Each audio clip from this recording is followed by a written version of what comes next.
वे हारे हुए तमाम उम्मीदवार जनता के बीच में होंगे। 18 से 20 एक सघन जन संपर्क जन संवाद अभियान 18 से 24 सॉरी 18 से 24 एक सप्ताह का हमारा होगा। और जिन्होंने इस पूरे दौर में जिन लोगों ने भरोसा किया हमारे ऊपर, वोट किया, उनका आभार। बाकी भी जहां वोट नहीं भी मिला उनसे भी हम लोग सुनना समझना चाहेंगे। और कुल मिलाकर के जो बिहार में परिणाम आया, इस परिणाम के बारे में भी लोग क्या सोच रहे हैं, समझ रहे हैं, इस पर भी जनता से हम लोग संवाद करेंगे। और इसके बाद 28 से 30 नवंबर 3 दिन पार्टी की केंद्रीय कमेटी की बैठक होगी पटना में, और 1 दिसंबर को राज्य कमेटी की बैठक होगी। तो आगे ये बैठकों का सिलसिला चलेगा। जहां तक हमारे एक तरीके से इनिशियल आप कहेंगे कि चुनाव परिणाम को लेकर के, तो हमें तो बिल्कुल ये ऐसे परिणाम की उम्मीद नहीं थी, बिल्कुल उम्मीद से परे और काफी हद तक समझ से भी परे। इस परिणाम को समझना भी बहुत कठिन है। तो इसलिए हमने कहा कि unnatural, unexpected and unnatural outcome. अब कुछ चीजें हैं जो साफ चुनाव के दौर में भी दिखी है और अभी भी समझ में आ रही है, दिख रही है। एक तो जाहिर सी बात है एसआईआर ने बड़े तौर पर पहली बार देश में एक ऐसा चुनाव हुआ जहां चुनाव से ठीक पहले एक एसआईआर के जरिए पूरे मतदाता सूची को उसमें संशोधन किया गया। एक तरीके से नए सिरे से मतदाता सूची तैयार की गई और जिसके चलते करीब 70 लाख लोगों के नाम कटे और बहुत सारे लोग जो वोट डालने के लिए जब पहुंचे बूथ में, तब लोगों को पता चला, समझ में आया कि नाम नहीं है। तो 70 लाख लोगों का नाम किसी एक चुनाव में कट जाना, ये कोई मामूली बात तो है नहीं। और जो नाम जुड़े भी हैं वो भी करीब शुरू में मेरे ख्याल से 22 लाख नाम जुड़े थे, और फिर एसआईआर हो जाने के बाद एकदम चुनाव से पहले 10-15 दिन के बीच में फिर करीब 3.5-4 लाख लोगों के नाम जुड़े। ये सब कुछ काफी चौंकाने वाला, और तो इसका एक असर तो दिखा पूरे चुनाव में। दूसरा, जिस तरीके से पैसे चुनाव से ठीक पहले, तब तक चुनाव की घोषणा नहीं हुई जब तक सरकार ने अपनी सारी योजनाओं के बारे में अचानक घोषणा नहीं कर पाई। और चुनाव होगा ठीक पहले ये घोषणा होगी कि 10,000 रुपए हर जीविका से जुड़े महिलाओं के खाते में दिया जाएगा, और वो पैसा चलता रहा। इधर चुनाव भी हो रहा था और पैसे भी बांटे जा रहे थे। ये भी गजब किस्म का प्रयोग है पूरे हिंदुस्तान के लोकतंत्र में। चुनाव के इतिहास में ऐसा कोई उदाहरण इससे पहले नहीं रहा, और ऐसा अगर आगे भी होता रहेगा तो कोई भी सरकार जो एक बार अगर सत्ता में बैठ जाए, अगर उसको खुली छूट रहे कि चुनाव से पहले आप कोई भी योजना लाइए, पैसे बांटते रहिए, तब तो इस देश में चुनाव का भी कितना क्या मतलब रह जाएगा, ये सोचने वाली बात है। तो हम लोग इस पर भी जरूर सोचेंगे कि भाई ये जो प्रयोग किया गया, तो बिहार से तो इस प्रयोग की शुरुआत हुई और इसके देखा देखी ये प्रयोग तो और आगे बढ़ेगा, और ऐसा ही प्रयोग होता रहेगा तो चुनाव में लोग क्या कर पाएंगे। जिसको कहा जाता है लेवल प्लेइंग फील्ड, एक कहीं सत्ता में बैठ करके कुछ कर रहे हैं और बाकी लोग विपक्ष में है, तो विपक्ष वाले क्या कर लेंगे जब सत्ता में बैठ करके 30,000 करोड़ बांटने की 3 करोड़ या 4 करोड़ लोगों के बीच में 30 दिन के अंदर इतने पैसे बांटने की खुली छूट होगी, तब क्या होगा। इसीलिए ये सब बातें बिल्कुल अपनी जगह पर है। फिर भी हमने देखा कि हमें वोटों में हमारी कोई गिरावट नहीं है। हम लोगों को 14 लाख से ज्यादा कुछ वोट मिले, लेकिन जो हमारा सिस्टम है इस सिस्टम में वोट और सीट में अक्सर कोई आपको सीधा रिश्ता ही नहीं दिखेगा। तो इस जो first past the post system है, इस सिस्टम की ये विडंबना है, इसकी अपनी विसंगति है कि कभी आप कम वोट ला करके भी ज्यादा सीट जीत जाते हैं और कभी ज्यादा वोट ला करके भी आप सीट हार जाते हैं। तो ये हुआ पूरे बिहार में, सब लोग देख रहे हैं।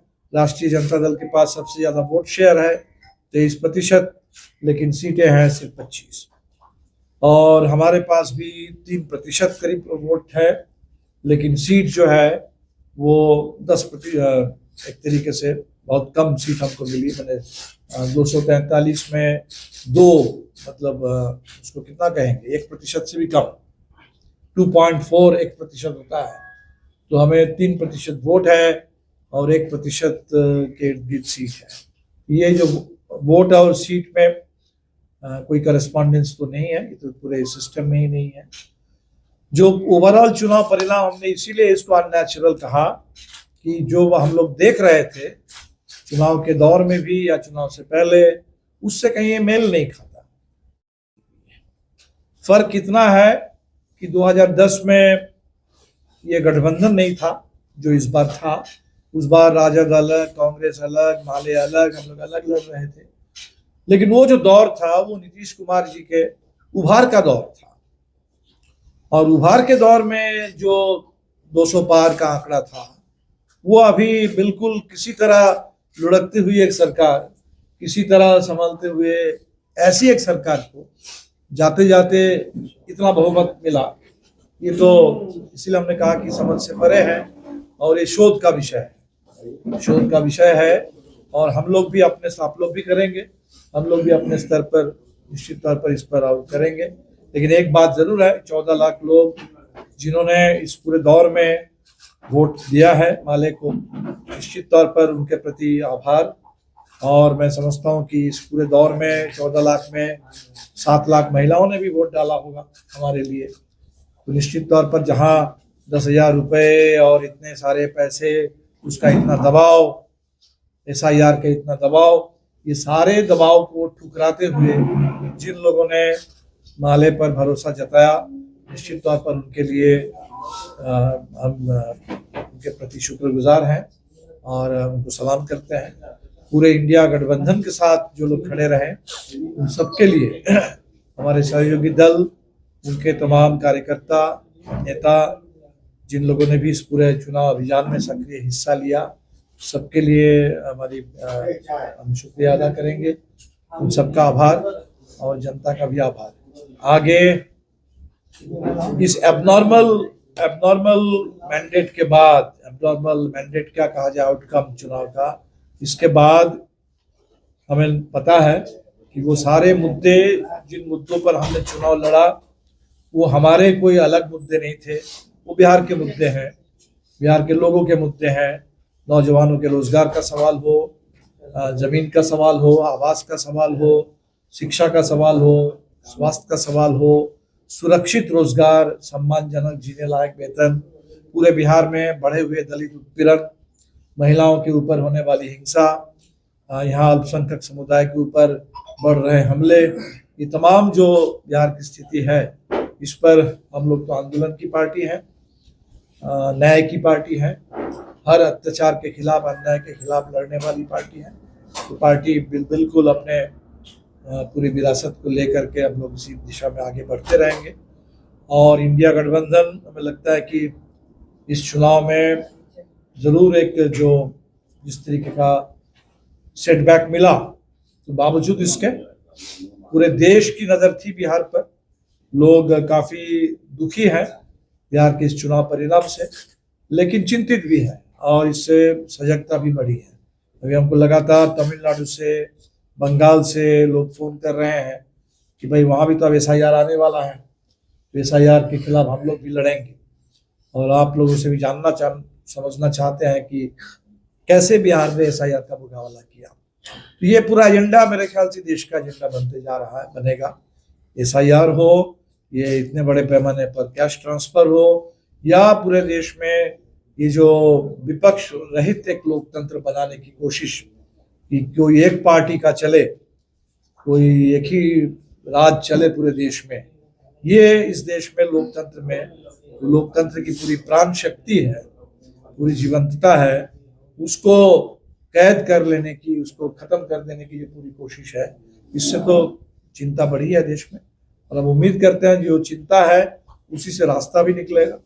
और हिंदुस्तान में ये लोकतंत्र हम लोग बहुत लंबी लड़ाई से मिला था और इसीलिए हम लोग लड़ते रहेंगे, बिहार में भी अपने हक के लिए, पूरे देश में भी न्याय के लिए, इसके लिए हम लोग लड़ते रहेंगे।